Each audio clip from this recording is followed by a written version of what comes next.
Na Tokyo Game Show 2022, a Capcom liberou uma prévia jogável de 30 minutos de Shadows of Rose com mais novidades sobre a campanha. O DLC de Resident Evil Village, focado na filha de Ethan Winters, é ambientado em um local conhecido como o Reino da Consciência e leva a protagonista de volta aos horrores de seu passado. Rose está em um castelo Dimitrescu lotado de humanoides semelhantes aos de Resident Evil 7.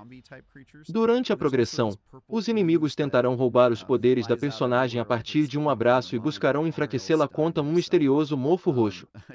Essa substância impede que ela avance pelos mapas com velocidade normal e a consome aos poucos. Basicamente, a protagonista do DLC de Resident Evil Village pode utilizar dois poderes em ação. Enquanto busca resolver quebra-cabeças, Rose ativa um dom capaz de destruir rosas de mofo, a fim de limpar áreas com maior concentração do material. Sua outra habilidade consiste em um stasis que paralisa inimigos e os enfraquece. Guides her with words and sometimes gives her items. And right there she's gotten her first gun, which will be useful since she's going to be shooting at lots of creepy flesh zombie creatures, as you can see here. Exhibit A. And a lot of this expansion was sort of running away from these guys, trying to kill them when you can. As you can see here, whoever's playing this version of the demo, this is B-roll provided, so it's not my footage, but they're not making great use of their ammo, which is unfortunate because this game does not give you a lot of that. It sort of starves you of ammo for a lot of it, clearly because they want you to find other ways to get around. They want you to feel kind of the survival horror aspect of it. And also, you know, I think probably a callback to some of the older Resident Evils where you were sort of on your back foot a lot more. And I definitely felt that in this expansion. I didn't really die or feel like I was in terrible danger because it's clear this is from an early part of the game. But they don't hold your hand and they don't give you a way for you to just kind of fight your way out. You can see here she's running out of ammo pretty quickly. Looks like she just used her last shot. And she's probably going to get her face ripped off now. Yeah, there you go.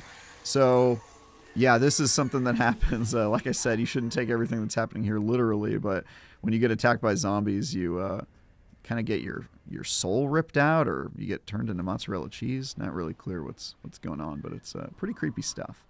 And now she's sort of on her way. So what you're doing in this expansion is you're trying to get rid of your powers. You're looking for some sort of item that can help you that. It's unclear what it is.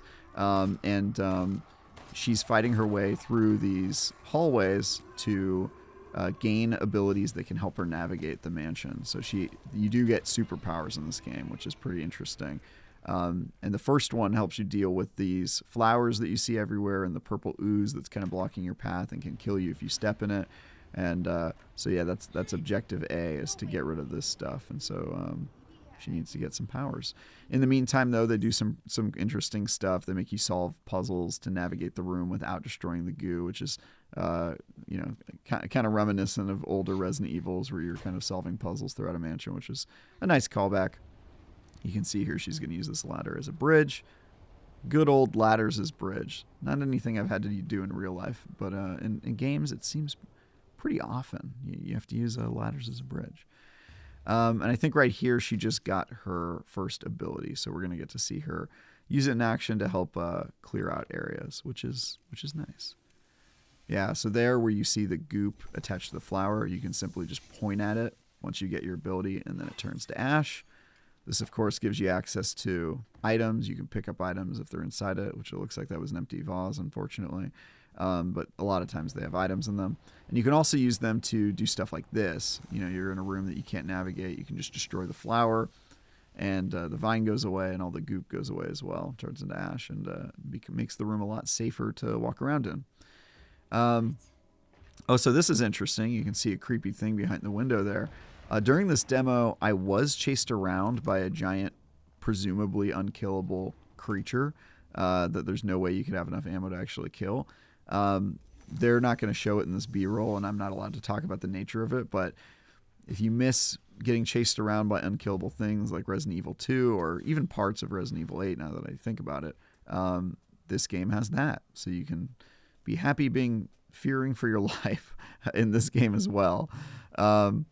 now she's got her first power. It's going to give her access to areas that you wouldn't normally have access to earlier on in the game. As you can see, she's back in this room, and she's going to use her ability to gain access to the upstairs, which has some interesting stuff in it.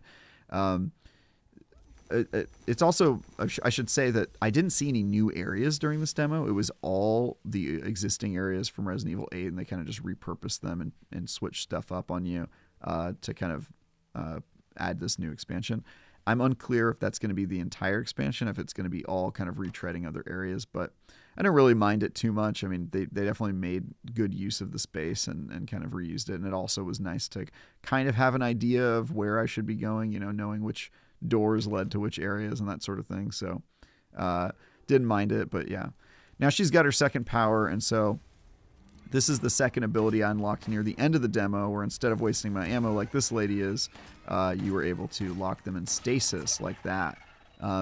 It seems like you could use it on any enemy or groups of enemies, and it was super useful at getting out of trouble in a pinch, and also conserving ammo. You could just freeze something and run by it rather than wasting ammo on it. And this is coming up near the end of the demo as well, where they stopped letting me play before I finished my main objective in this area. But yeah, getting that second ability definitely helped with the ammo economy problem. And so she's going to use it once more here. As you can see, it has an AoE effect when she procs it. So now she's able to run right past these dumb zombies. And that's pretty much it. My 30 minutes with it, I had a lot of fun. I'm interested to see more. Wondering what you guys think about this. And for anything else related to Resident Evil or Tokyo Game Show coverage,